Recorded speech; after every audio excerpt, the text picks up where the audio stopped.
Olá a todos, me chamo André Aquino, sou discente do curso de Engenharia Cartográfica e de Agrimensura da Universidade Federal do Pampa, campus Itaqui.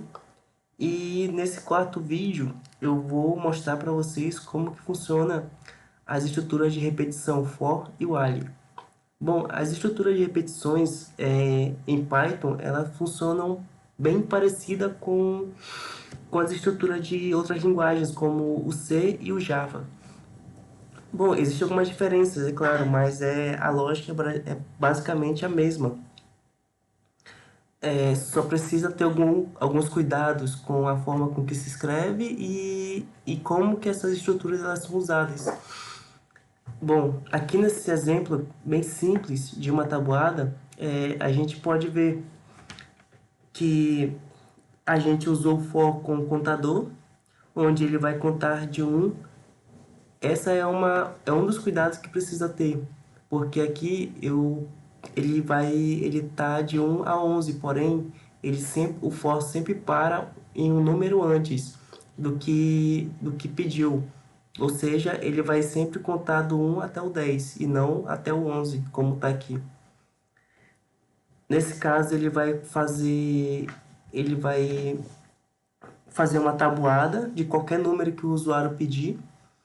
Então, depois ele vai mostrar em tela tanto a tabuada como o somatório dessa tabuada. Então, quando a gente executa ele vai, ele vai pedir a tabuada, vou pedir a tabuada número 5.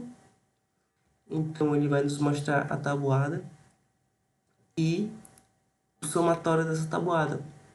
Ou seja, o for ele serve como contador, sendo que a gente precisa colocar o parâmetro, qual o parâmetro a gente quer. Diferentemente como do while, a gente vai ver mais na frente, o while se não tiver cuidado com o while ele acaba entrando em um loop infinito e isso pode acabar gerando algum problema para o nosso código. Mas o for não, o for ele tem uma certa limitação justamente porque a gente já tem que dar o parâmetro para ele ali, senão ele não roda. Aqui é um outro exemplo, mas com mais complemento. Eu até botei esse exemplo aqui justamente para mostrar alguns outros incrementos que podem ser utilizados no Python, como colocar cor nos caracteres, nos números. E aqui eu pedi para ele me dar, para ele calcular o número primo, ou seja, o usuário vai digitar qualquer número e ele vai dizer se esse número é primo ou não. Como a gente vai ver aqui,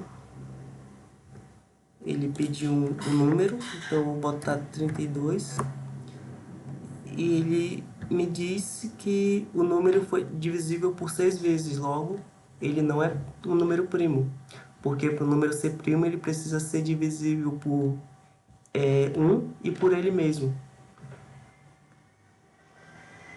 Bom, agora indo para o while, como eu disse anteriormente, é diferente do for, o while ele não tem parâmetro inicial. Você precisa adicionar esse parâmetro, senão ele entra em um loop infinito. Então é preciso ter um pouco de cuidado com ele. Por exemplo, nesse exemplo aqui, eu pedi para ele calcular o fatorial. Eu botei como parâmetro que a variável ela tem que ser maior que 1. Então, quando o usuário digitar o número, qualquer número maior que 1, ele vai calcular. Caso esse número não seja maior que 1, ele vai voltar e vai dizer que é um número inválido.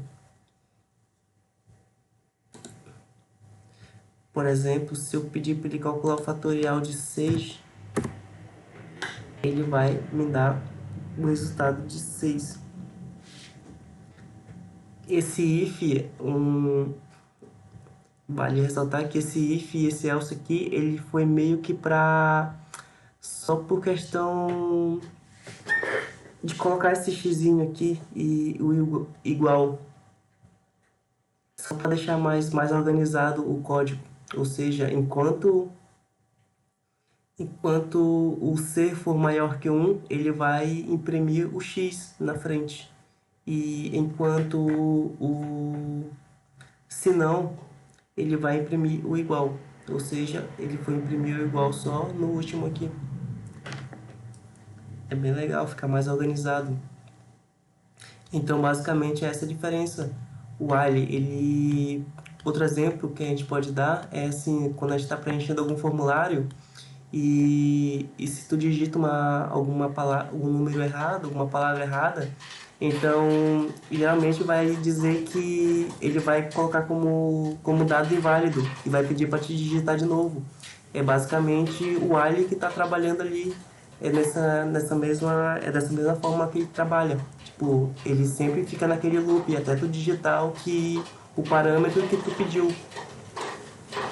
Então, nessa aula é isso. Valeu, galera.